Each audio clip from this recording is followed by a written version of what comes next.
Hello everybody and welcome back to Golden Drifter, and today we are going to be doing some tips and tricks for medieval builders. I've been I've been getting a question about this a lot on how to build from, friends and people. So, I thought I'd make this video for all of them.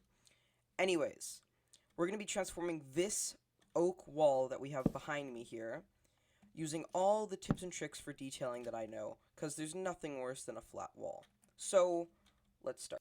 So number one is one of the best ways, in my opinion, to detail a wall. This is a great way to highlight a door or a window.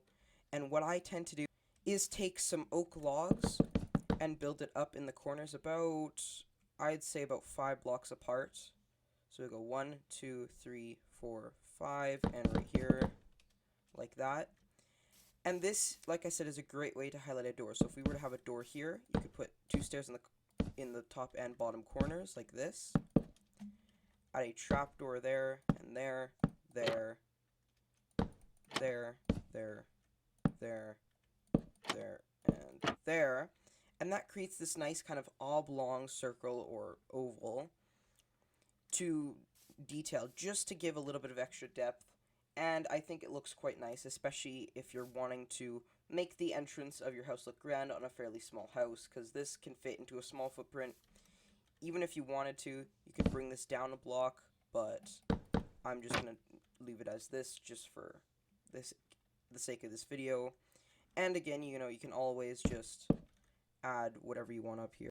For example, a window or balcony will go great up there. So for the next detail, I find what the best thing to do is just for smaller builds. Again, most medieval things are small unless you're doing a castle, but castles is a whole different picture, so we're just focusing on the house right now. If you add trapdoors along the bottom like this, and then buttons along the top like this, that's a nice way to add details, although pretty much every single medieval builder does this. If you want to be different, then this isn't the case for you, though plenty of other stuff for you guys to use. And, you can always throw in an arch there, because arches I always find add a ton of details, so that's another way. And besides, these two things will go hand in hand really nicely, because of the fact that arches and circles are similar shape and, style. So if mixing these two together, you'll have a really nice looking house on your hand.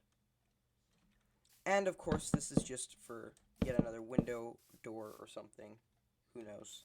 Now, one of the things I like to do for double layer houses is instead of just building up like this and then again, what I actually do is I find where the wall ends, and I actually bring it out a block like this, just to give a little bit of dimension to it, so it's not just like a flat wall going all the way up. There's some change. And another thing that you can do for this is actually have it come out like this, in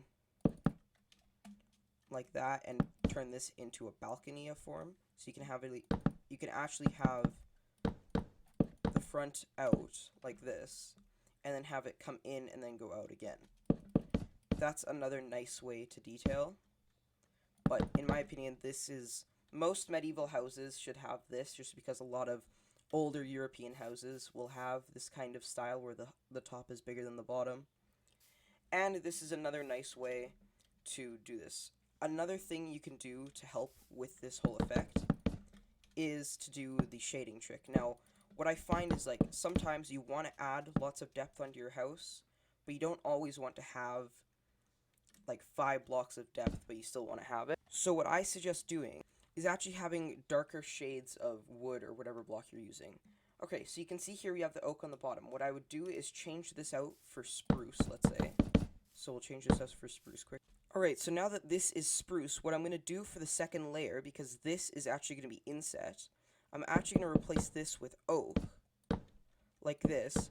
So they're different colors, but what it does is it makes it look like this is actually in a shadow, and this is actually out in the front. So it'll give even more depth to your build without actually having to add 3 or 4 layers of depth. This looks even better without shaders on, because it gives the simulation of actually having a ray trace shaders, because this is brighter, and then because this is underneath, this is darker.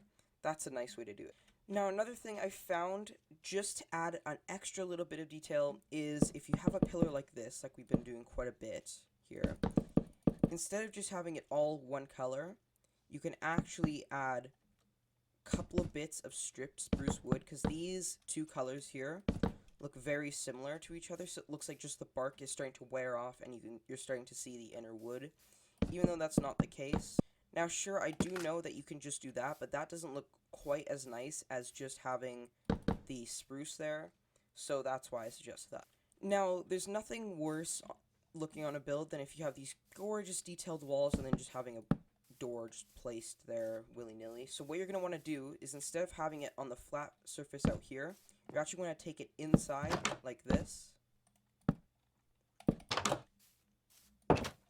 and then place an upside down stair right above it, and that'll just give a nice little bit of, detail onto it, making it look like there's actually, the door's a little bit bigger than it actually is. I don't know, it's hard to explain, but you can see it there and it looks a lot better. Another thing you can do is also do it like this. I don't like it as much, but it does work as well, so if you prefer that, then you can easily do that.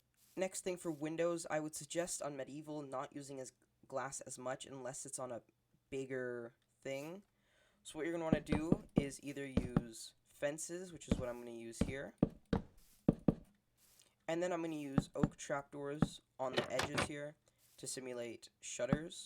Another thing you can do to add a little bit of extra detail into your walls is by actually doing this. So, if you add a bunch of upside down stairs like this. What are you doing here? Anyways, what you can actually do is add stairs doing this. It's not a detail that I use a lot, but what it can do is make it look like you actually have logs stacked on top of each other. It's a bit of a stretch, but it's a nice way to detail, especially if you don't have it all the way up. You just have a few blocks like this.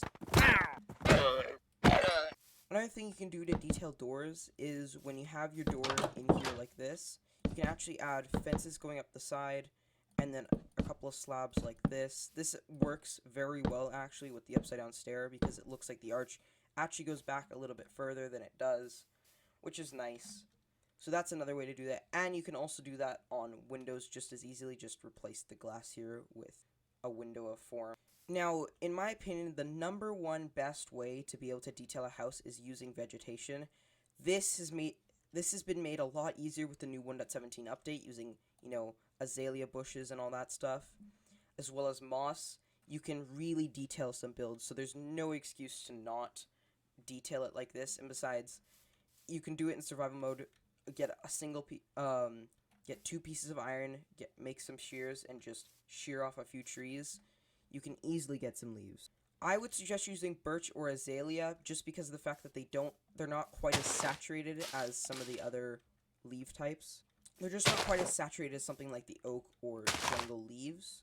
Just because they're new, I'm going to be using azalea. Now, what you're going to want to do is just take, your azalea leaves or whatever leaves you decided, and just kind of, we're going to add, a couple little bits like this. So you're just going to do, like, some fun little shapes with it. So something like this, sure, it blocks the door a little bit, but then again, if you were to have a path out here, you could just kind of weave the path around it. If you don't, you never want them to be too bulky, so you don't want to have, like, bushes that go like this, like that. Like, that doesn't look quite as good. It works in some cases, but most of the time you want to keep them fairly thin, especially on a smaller house. So you're going to be kind of weaving them down and kind of letting them pile up at the bottom a little bit.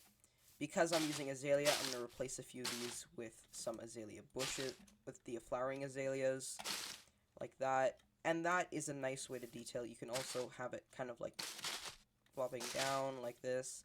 One of the things that I think this really adds is the fact that it won't look like the build is just placed on top of grass. It'll look like it's actually molded into the ground. It just eases the look a little bit more, which is nice. And you can go as much or as little as you want with these. These are super easy if you just want to have like a couple of leaves going up, like just, a couple like this. Just like that. Like, that works just as well. So you're going to want to do as much or as little as you want. But guys, that's going to do it for today. Hope you enjoyed. If you did, be sure to like, comment, and subscribe. Turn on those post notifications to never miss another one of my uploads. And yeah, I will catch you in the next one. Goodbye.